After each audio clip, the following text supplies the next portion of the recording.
C'est le grand retour du PULS ce vendredi dans la région du littoral.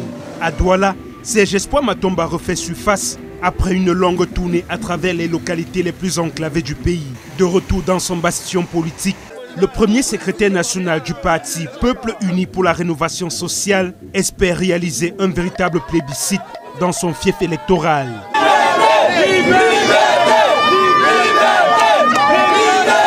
Déjà au siège du parti à Bonabéry dans le 4e arrondissement, l'ambiance est électrique. De nombreux sympathisants venus en masse ont tenu à lui témoigner leur soutien indéfectible. Libérez les jeunes! Libérez! À cette occasion, un arbre de paix lui a été remis, symbole d'un scrutin que ses partisans souhaitent apaisé et transparent.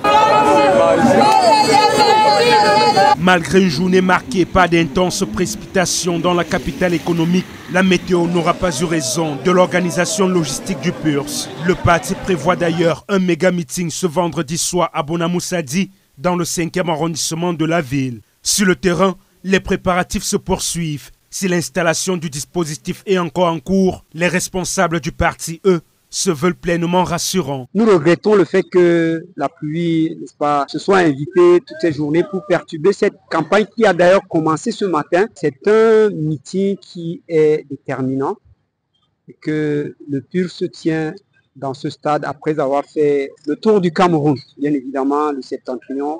Donc ce meeting est d'autant plus important qu'il va repréciser de plus en plus, n'est-ce pas, l'offre du PULS. Clore sa campagne à Douala n'est pas un hasard. C'est une stratégie réfléchie du PULS. Le message ici reste inchangé. Car selon le parti, les réalités que vivent les Camerounais sont communes sur l'ensemble du territoire. Un message un peu plus fort qui sera le condensé du projet que nous avons pour les Camerounais sera, n'est-ce pas, déroulé par le premier secrétaire Serge Espoir Matomba. Et nous espérons que les Camerounais qui sont de part et d'autre vont bien prêter attention, n'est-ce pas, à ce qui sera dit pendant ce meeting. Pour l'ultime journée de campagne, les équipes du PULS entendent intensifier leur présence sur le terrain à travers une opération de porte-à-porte afin de convaincre les électeurs de faire le choix du bulletin rouge ce dimanche, jour du scrutin présidentiel.